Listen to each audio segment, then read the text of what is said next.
Olá amigos da Focalize, sejam muito bem-vindos a mais um vídeo aqui no nosso canal. E eu não poderia fechar 2019 sem passar esse recado aqui para vocês, porque até eu, como vice-presidente de economia aqui da ACI local, não sei se todo mundo sabe, eu acabei sendo convidado, principalmente nos últimos 60 dias, para passar a minha visão sobre 2020, principalmente no aspecto econômico, que apesar de não ser economista de formação, em função do contato que temos quase que diariamente com analistas, gestores, leitura de muito material que a gente recebe dos nossos parceiros comerciais, acabamos reunindo esse arcabouço de informações e obviamente formando a nossa própria opinião sobre os fatos. E a pedido até de alguns clientes, eu gostaria de reproduzir parte desse material que eu venho palestrando presencialmente para vocês, e eu acho que o momento é propício. Estamos aí fechando o ano de 2019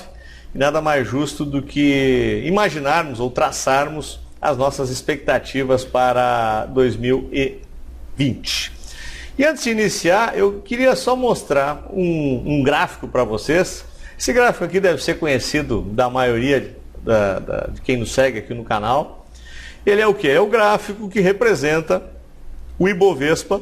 É um gráfico semanal, então cada candle desses representa uma semana. Mas por que eu estou colocando esse gráfico aqui? Que eu quero demonstrar o que eu chamo de expectativa antecedente. E na minha visão, a Bolsa de Valores, ou o preço médio dos ativos, talvez seja um dos indicadores antecedentes mais importantes para entender o que pode estar acontecendo ou estar por vir a acontecer. E por que eu falo isso? Dei uma olhada no comportamento dos preços desde 2015, início de 2016, quando do impeachment da Dilma.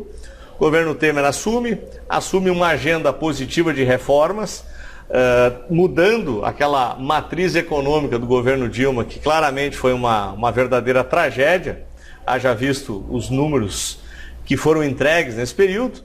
E a partir daqui o investidor começa a ficar mais otimista. Mesmo que tenhamos passado por sacudidas da macieira, né, quando existe algum tipo de crise eminente, sacode a macieira e alguns investidores caem da árvore, como tipo Joesley Day, que aconteceu aqui, a greve dos caminhoneiros foi um pouquinho mais séria, uma lateralidade aqui no início desse ano, quando ainda existiam dúvidas em relação à aprovação ou não da reforma da Previdência. Mas se olharmos a tendência, vamos verificar que é uma tendência quase que intocável de alta. O ativo vem oferecendo topos ascendentes, fundos ascendentes, e as médias continuam invariavelmente alinhadas no sentido da tendência de alta. E estamos aqui no dia 23 de dezembro, antevéspera de Natal, e a nossa bolsa oferecendo aqui pontos acima de 115 mil, ou seja, estamos em topo histórico, e o que representa claramente uma visão otimista para o futuro. Como a bolsa costuma anteceder 6 meses, 8 meses, quem sabe até um ano, eu diria que só por esse indicador aqui eu já estaria muito, mas muito otimista para 2020. Mas eu não gostaria de me limitar a isso e gostaria de colocar o meu argumento para vocês, porque eu acho que, sob o ponto de vista de perspectiva econômica, estamos diante de uma grande oportunidade. 2020 será um grande ano. E eu começo mostrando para vocês uma sequência de medidas que levam a isso, né? Iniciamos com a principal delas, que foi a reforma da Previdência, onde a partir da aprovação, agora no início de novembro, a aprovação final, ela seria aprovada, até já se tinha essa ideia lá por setembro. Mas a aprovação final, ou seja, documento assinado, processo andando, foi agora no início de novembro. Então ela foi uma espécie de estopim que passou a desencadear uma série de outros processos dentro dessa agenda reformista que leva o Brasil para uma outra situação, leva para um outro patamar. Mais adiante nós já vamos provar para vocês que isso é verdade. Então a reforma da Previdência foi o primeiro ponto. A MP da Liberdade Econômica, que não se falou, na minha visão, o suficiente, é quase tão importante quanto. Eu tenho até um vídeo gravado aqui no canal do YouTube, sugiro que vocês assistam, onde eu detalho um pouco mais. Tive a oportunidade de entrevistar o secretário Paulo Ibel, que é o grande articulador desse processo todo, e isso muda tudo na relação de investimentos e na relação de como fazer as coisas andar sem burocracia no Brasil.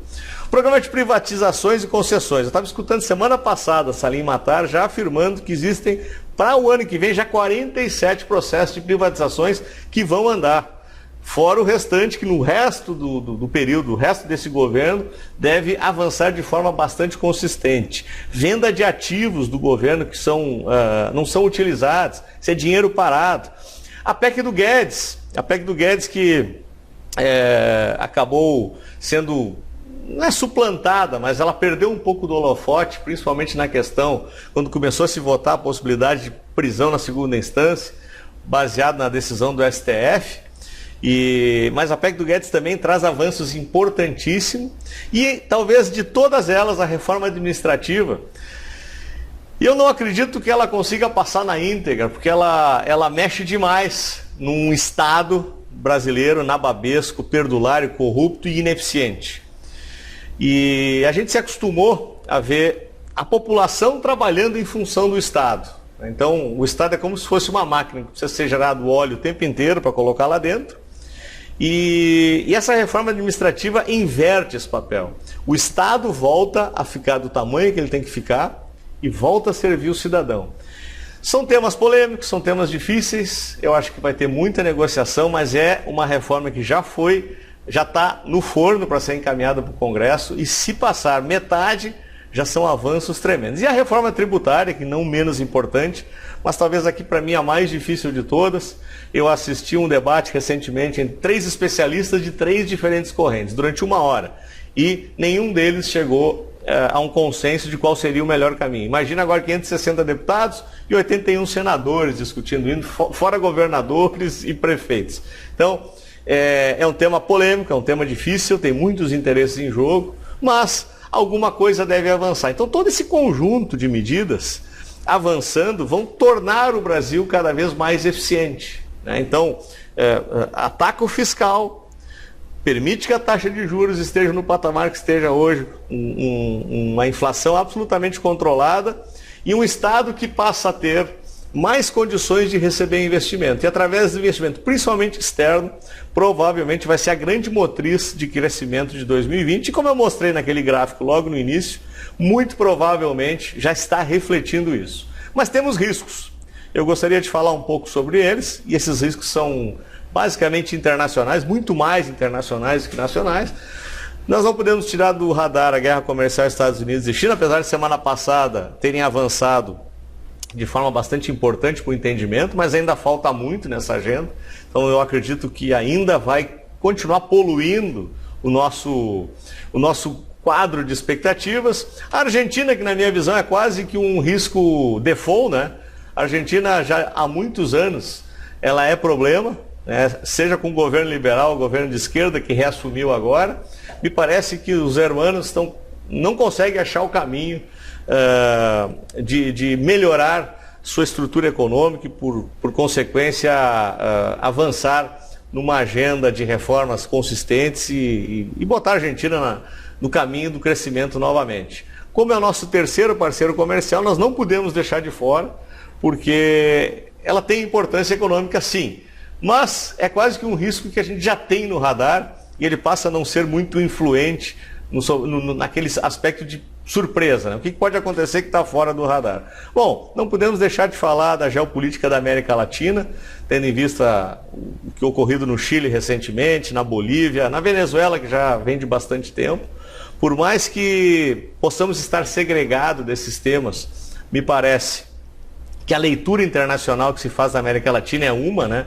Então, quando tem vários países, principalmente um país que nem o Chile, que era uma economia que parecia descolada e não está, pode poluir sim, pode contaminar sim um pouco o bom humor dos investidores.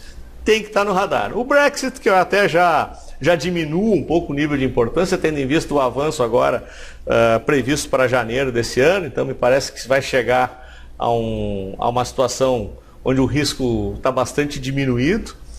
E o risco de recessão dos Estados Unidos, que eu escuto há 5 anos já, né? Tendo em vista talvez a maior série de crescimento do mercado, pleno emprego, tem uma série de fatores, tipo assim, uma hora tem que vir crise, uma hora tem que vir recessão. Só que a gente não sabe quando vai ser. Talvez não aconteça em 2020, talvez não aconteça em 2021. Mas por que tem que estar aqui no radar? Porque é uma brincadeira que eu sempre faço. Quem mexe o rabo é o cachorro. E aqui quem é o cachorro é os Estados Unidos. Então, qualquer problema, qualquer gripe que os americanos venham a contrair mais forte, passa a contaminar o restante do mundo invariavelmente. Então a gente tem que ter isso no radar. E o resumão disso tudo, né? Qual é a nossa expectativa para os grandes números, né? Então, a inflação, apesar da carne agora no final do ano ter subido um pouco mais, ter um dólar um pouco mais alto, produtos importados pressionando, combustíveis, a inflação ainda está sob controle. Saiu agora o relatório Focus projetando para 3,3%. Talvez passado esse período agora de virada de ano já fique um pouco mais arrefecido, o dólar já deu sinais que pode dar uma diminuída, então talvez esses 3% voltem a ser o horizonte inflacionário para 2020. A taxa de juros entre 4,5% e 4%, existia um pouco mais de convicção a 4%, agora com esse pequeno surto inflacionário de dezembro, já se fala 4,25, então vamos ficar no meio da curva aqui, 4,5, 4, independente disso, isso é um cenário inédito, é um cenário que traz mudanças profundas para a cabeça do investidor, que eu já vou falar daqui a pouquinho. O dólar mudou de faixa, né? 4 me parece nesse momento faixa piso, entre 4 e 4,20 é uma faixa que o mercado já começa a trabalhar como aceitável, tanto para a exportação quanto para modelos de importação. E num cenário extremo, 3,80, se o dólar enfraquecer no mundo, que existe uma conversa de dólar enfraquecendo, talvez chegando a 3,80, mas eu cravaria nessa faixa de 4 na moeda. E o PIB, aqui a melhor notícia de todas, finalmente estamos com uma previsão de 2,5. Ouvi o Guedes falando possivelmente até em 3. Mas o relatório Focus saiu hoje, ainda cravando nos 2,5, que já está de bom tamanho, tendo em vista que vamos crescer perto de 1 em 2019, se crescermos 2,5 no ano de 2020 e quiçá 3 em 2021, nós teremos já um impacto tremendo na nossa economia, muito diferente do que tivemos até então, pós 2015, quando iniciou essa crise de forma um pouco mais intensa. Nós temos a criação de vagas já em destaque, já estamos passando de 800 mil vagas. Então me parece que todas essas informações, e uma informação importante do ponto de vista fiscal, é que esse patamar de juros sendo mantido na faixa de 4,5 ou até abaixo de 4,5, traz uma economia de pagamento de juros para o Brasil acima de 120 bilhões ano. Então imaginem isso, nós tínhamos um orçamento deficitário e só a economia de pagamento de juros já pode trazer de volta o equilíbrio fiscal brasileiro nos próximos anos. Então isso tudo somado acaba trazendo todo um cenário muito, mas muito bom para 2020. Mas o que interessa agora, vamos falar um pouquinho de investimentos, porque estamos cheios de viúvas do CDI, onde terminou, né? Terminou o paraíso dos rentistas, aquele negócio de deixar o dinheiro parado num CDB, num fundo, e estar ganhando 10%, 12% ao ano sem correr risco nenhum. Esse cenário não existe mais e provavelmente não o veremos tão cedo. E aí o que se faz num cenário desses, né? Então vamos começar principalmente para aquela parcela mais conservadora, para quem não gosta de volatilidade, para quem não gosta de correr risco, como nós já vamos ver no item 2. A saída é o alongamento de prazo. O que eu chamo de alongamento de prazo? É sair daquele fundo de D0, D1, ou então qualquer tipo de aplicação que você precisa ter o recurso curto, rápido na sua mão. O ideal aqui é nós estar falando de 3, 4, 5, até 10 anos, porque ainda embute uma certa gordura dentro dessa taxa e ainda se consegue negociar taxas de juros um pouco maiores. E dentro de uma média, de médio e longo prazo, a gente consegue melhorar a participação desses ativos no portfólio como um todo. Indo para um passo 2, aqui que é a brincadeira que eu faço, né, que é o TBC, né, tirar a bunda da cadeira, tem que estudar um pouquinho mais sobre ativos, principalmente ativos de risco, e tem que se olhar para ações, invariavelmente, num cenário positivo, do jeito que eu passei para vocês, ações devem performar muito bem ou continuar performando muito bem, aquele gráfico ilustra muito bem isso. Fundos imobiliários, também reflexo de um mercado imobiliário que começa a crescer. E os fundos multimercados, que são fundos que o gestor tem liberdade para diversificar o tipo de ativo baseado numa leitura de cenário macro que ele faz, tendem a nos entregar resultados maiores, principalmente quando se dá tempo ao tempo. Também aqui pega o item 1, que é alongamento de prazo. E como o item 3, como o brasileiro adora tijolo, talvez a gente esteja num momento favorável novamente para investimento em imóveis. Aqui é imóveis mesmo, não através de fundos. Recentemente tivemos aqui, eu pude entrevistar o presidente da RBR, que passou um sentimento muito parecido com o que eu venho imaginando também, baseado principalmente no mercado paulista, onde a gente já vê falta de imóveis de aluguel, um crescimento por metro quadrado do valor de aluguel e também o crescimento para venda, né, de negociação de imóveis, e principalmente imóveis de altíssimo padrão. E isso movimenta invariavelmente a economia como um todo, né? O setor imobiliário, quando ele está ativado, ele traz junto de arrasto todo o resto. E, por consequência, tende a subir nominalmente o preço desses ativos. Então, eu acredito que nos próximos anos tenhamos talvez aí 3, 4, 5 anos de anos muito parecidos com o que foi 2007 até 2012 para o mercado imobiliário. Então, para quem gosta de imóveis, eu acredito que estejamos aí diante de uma oportunidade bacana. Muito bem.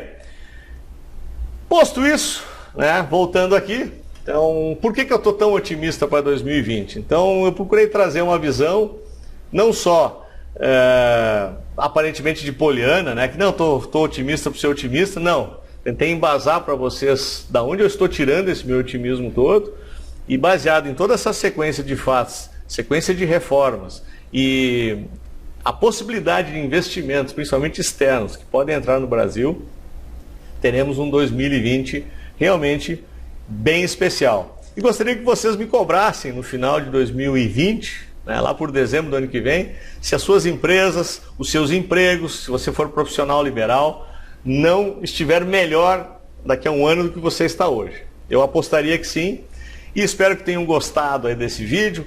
Eu gostaria que vocês comentassem, até se discordam do meu ponto de vista, se concordam, se tem algo a acrescentar, porque para uma discussão importante como essa é sempre válido.